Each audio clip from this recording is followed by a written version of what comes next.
Fala aí, Roberto. Bom, então, já que você falou do Pascal, eu vou seguir com o cientista chamado Blaise Pascal, não sei se é Olha essa que coincidência, né? pronúncia dele, né? Que ele era mais, vamos dizer assim, mais saidinho que o Torricelli, né? Então ele pegou os experimentos de Torricelli e levou para fora, né? Então mostra aí a foto é uma pintura, né? Para a gente conhecer o Blaise Pascal, esse cara aí. Então ele foi um cientista, fez várias descobertas, mas eu vou focar mais num experimento em particular, que é a próxima figura aí, que imagina você está andando numa cidade, né, lá no tempo, e vê um cara fazendo um experimento na rua, vários andares, né, e o cara fazendo esse experimento aí, né. O que uma guia ali, uma régua, o que é aquilo? É um tubo, só que é gigantesco, né? Tem vários andares ali, ele está medindo a pressão. Na verdade, esse é um dos experimentos dele, depois ele subiu em torres mais altas, mas ele conseguiu descobrir que à medida que você ia aumentando a altitude, a pressão caía, né?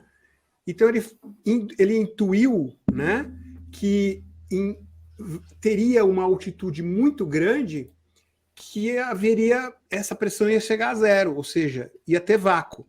Então ele já foi o primeiro cara que imaginou que no universo o que predominava era o vácuo, né? Ele falou, olha que coisa, enquanto a vida inteira nós aqui na Terra achávamos que o vácuo era raro e a pressão era, né, comum, na verdade no universo a maior parte é vácuo, é um vazio, é um nada, né?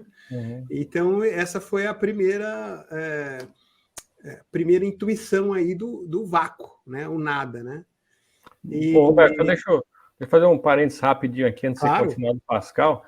Só para quem acompanha o Ramute há algum tempo, a gente já falou algumas vezes do Pascal quando falamos da Pascalina, né? Uma das primeiras máquinas de calcular mecânicas do mundo. Quando a gente falou ali da história da computação, a gente já falou do Pascal nessa abordagem. Olha como o cara é versátil. Bem lembrado, eu já tinha ouvido falar nisso agora. E agora vamos falar da pressão. Vai lá, Roberto. Naquele tempo esses caras eram muito férteis, né? Imaginavam muitas coisas, né? Bom, e aí com o vácuo, né? O pessoal começou a estudar, né? Porque começaram a se desenvolver equipamentos para produzir vácuo. Então os caras começaram a estudar o que podia fazer com o vácuo, né? E aí tem um experimento, né? Que é o Vacuum Bell Jar, né? Que é a próxima figura aí, né? Que o cara pegou um relógio, né? Isso aqui é uma versão moderna do experimento que foi feito na época, né? Mas você pega um relógio despertador qualquer que toque, um sino, né? Aqui ele está dizendo electric bell, né? Um sinal, uma sinaleira, né? Elétrica, né? Com bateria e tal. E aí você coloca. Podia ser um despertador daqueles antigos, né? Isso aqui parece aquele negócio, alarme de bombeiro, sabe? Você está lá no bombeiro, alguém chama o bombeiro, aí toca o alarme para todo mundo. Sinal de escola antigo, né? Vamos lá, sinal de escola, né? E aí eles puseram esse sinal aqui ligando, toca tal, e aí com a bomba de vácuo eles tiraram o ar desse volume, dessa recipiente aqui, né? E eles perceberam que o som não se propagava, né? Então eles falaram assim, olha que interessante, o som, que é uma onda, precisa ter ar para se propagar. Mas e a luz? Eu continuo vendo o objeto mesmo sem ar. Então, deve ter mais alguma coisa que a luz usa para se propagar. Então, eles criaram um nome de éter luminífero, né?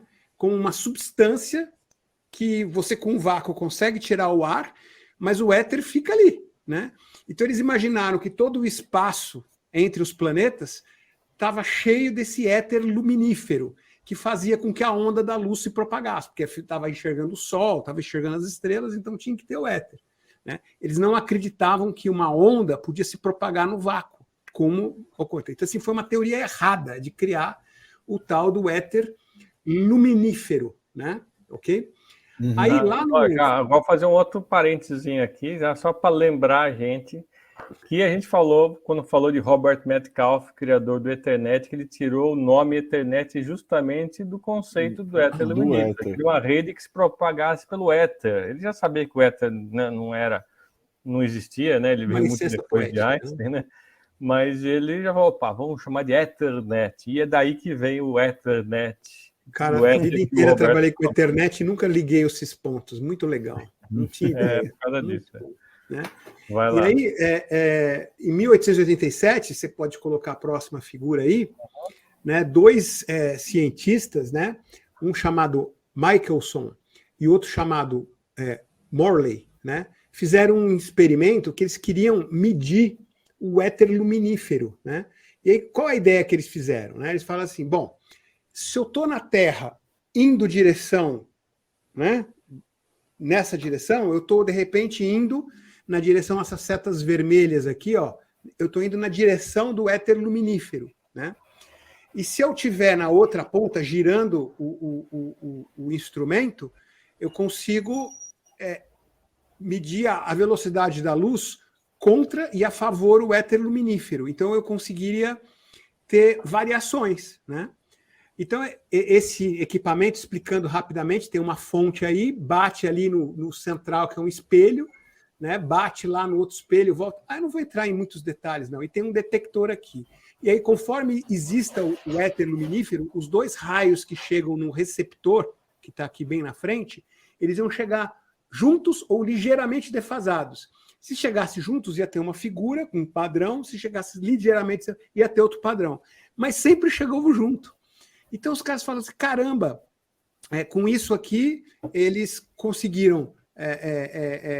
um dos objetivos era medir a velocidade da luz e o outro objetivo era medir o éter luminífero. E aí eles concluíram que esse experimento não deu certo, né?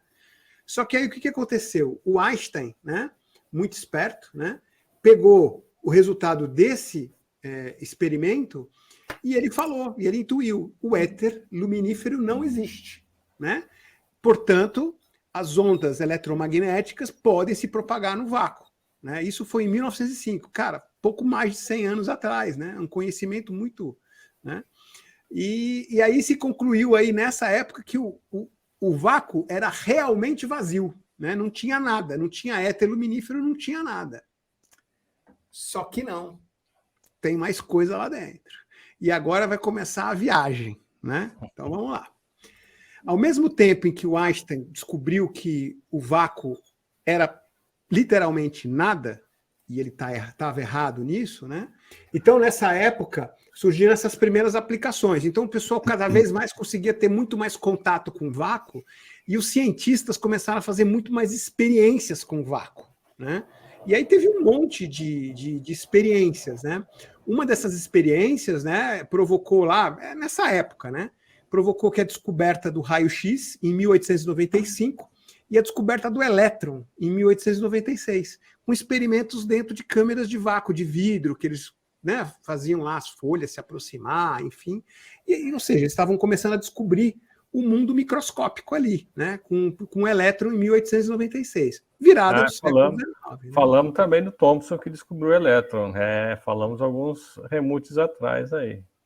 Tudo se liga, né? E falamos da Curie lá, a Madame Curie? Madame Curie. Do rádio, né? Tudo ligado, Mas assim, aí o pessoal falou, bom, existe o elétron, vamos medir ele, qual que é o tamanho, qual que é a carga, qual que é a velocidade e tal, então, mas não dá para enxergar, né? Então tinha que fazer experiências indiretas, né? Uma dessas experiências é a experimenta da dupla fenda, que está na próxima figura aí, né? E essa experiência se mostrou muito curiosa, né? Por quê? Aqui eu tenho... o ambiente é o mesmo, né? Então eu tenho uma fonte de luz que passa por uma dupla fenda, né? Eu posso fazer isso com luz, que é fóton, ou posso fazer isso com elétrons, tá? Aqui é luz, né? Então eu coloco duas fendas, né? A luz passa pelas fendas e cria lá no fundo, olha lá, um padrão que vai alternando de cinza, preto, branco, cinza, claro, assim por diante, que é a interferência das ondas. Ora são interferências construtivas, ora destrutivas, entendeu? Não sei se vocês... Enfim, mas eu acho que é fácil de intuir isso, né? Uhum. Tá? Agora, o mais interessante é que com o mesmo aparato, né? Isso aqui é absurdo, é incrível, né?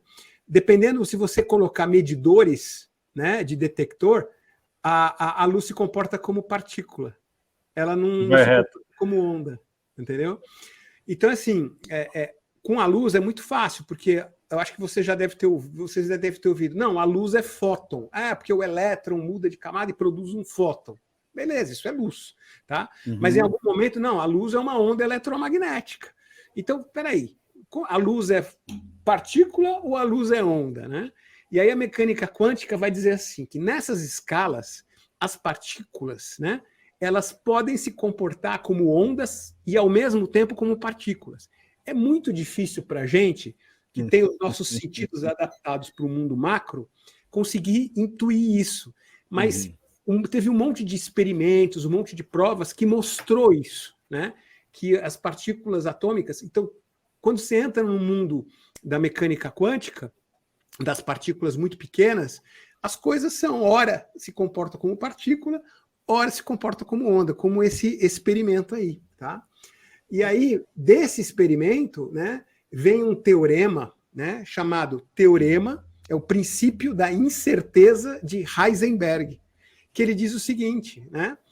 Quando você determina a posição, ou seja, quando você está enxergando a partícula como partícula mesmo, você consegue determinar a posição dela, mas você não sabe a frequência, não sabe a velocidade.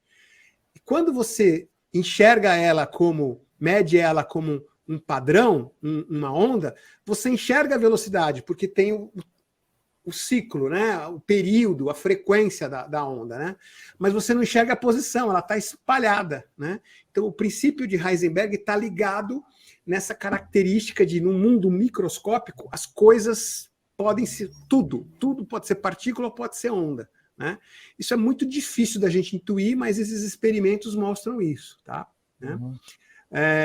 E agora começa uma outra viagem, né? Que é o seguinte: se você pegar as equações de Heisenberg, que relacionam, então, quantidade de movimento, momentum, né? E com velocidade. Se você fizer umas manipulações matemáticas, você vai chegar a um outro dois pares, que é energia e tempo. E aí começa uma coisa que é assim, por um tempo muito pequeno, né? Você pode ver, pode ter uma... Se o tempo é grande, você não tem a energia constante, igual a zero, dentro de um vácuo. Agora, se você diminuir o tempo, você consegue ver certas flutuações, e tiveram experimentos que mostraram isso, incrivelmente, que do nada surge uma partícula de energia, surge uma quantidade de energia e depois some. Isso é infinitesimal, 1/trillionésimo de segundo, tá? Isso já foi observado, tá? Mas tem que ser uma quantidade muito pequena e um tempo muito pequeno para você conseguir medir essa quantidade de energia que brota do nada, né? É incrível. Aí você fala, pô, mas como que isso é possível, né? Ninguém consegue. Aí um outro cara, né, chamado Paul Dirac, né, que eu acho que foi um dos maiores gênios do século XX, né, ele criou uma equação chamada equação de Dirac. O objetivo aqui não é entender a equação, é só mostrar ela mesmo. Ainda bem, porque eu não ia ter a menor ideia de como eu também não. Eu não tenho a menor ideia disso, mas são matrizes, né? É uma matemática bem sofisticada, né? Tem a matemática mais simples, à medida que você vai estudando fenômenos cada vez mais sofisticados, você tem que entrar no mundo dos números, dos números inteiros, dos números irracionais, né? Vai viajar, os números imaginários, enfim. Então você tem um monte de coisas malucas aí. E aqui tem números imaginários aqui, né? Muito bem. Então, justamente essa questão dos números imaginários, que é assim, ele conseguiu construir uma equação que conseguia reunir a relatividade com a mecânica quântica. Algo que ninguém conseguiu fazer, né? Só que quando ele escreveu essa equação, ele teve que descrever as partículas com sinais reais e com sinais imaginários, né? E aí, os sinais reais descreviam, por exemplo, o elétron. Mas as equações que tinham sinais imaginárias estavam descrevendo o quê? E aí ele teorizou. Deve existir, isso aqui deve ser o elétron, e isso aqui deve ser um antielétron. Ou seja, o Dirac, matematicamente, ele previu a antimatéria, né? Aí você fala, pô, mas antimatéria existe? Existe. E aí, nesses experimentos, em 1 trilionésimo de segundo, surge, né, do nada, duas partículas, uma de matéria e outra de matéria, que fica devendo para energia, depois elas se juntam, somem e fica tudo igual a zero. Aí os caras, poxa, mas como que isso é possível, né? E aí, para terminar a minha tem uma próxima figura aí que mostra, né, a matéria. Então, aqui está um exemplo, né? E isso aí já foi medido, né? Você tem um átomo de hidrogênio que tem um próton e os elétrons, e você tem um átomo de antihidrogênio, que ele tem um antipróton no centro e um positron, ou um antielétron orbitando, tá? Então tem um monte de características trocadas.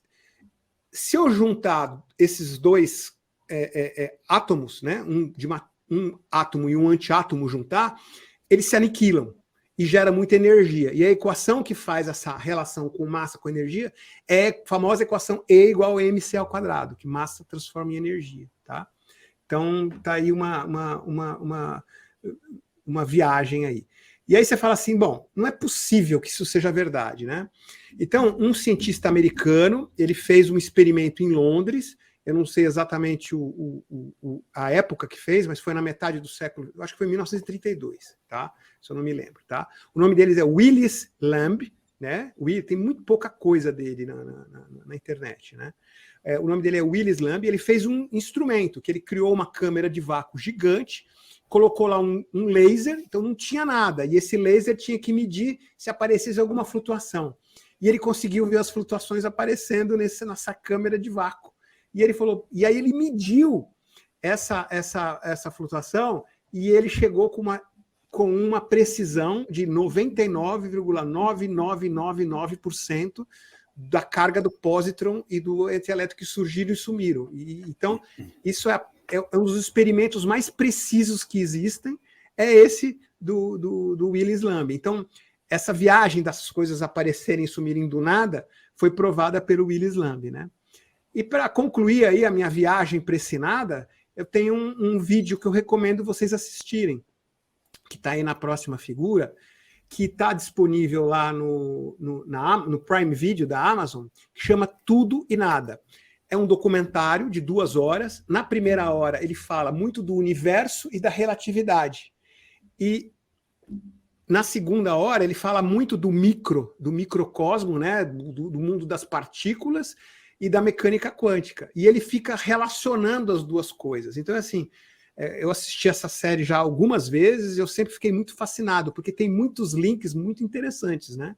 Que eu não abordei aqui, né, por causa do tempo, mas eu recomendo aí que vocês assistam está disponível lá na Amazon, tá? É bem interessante.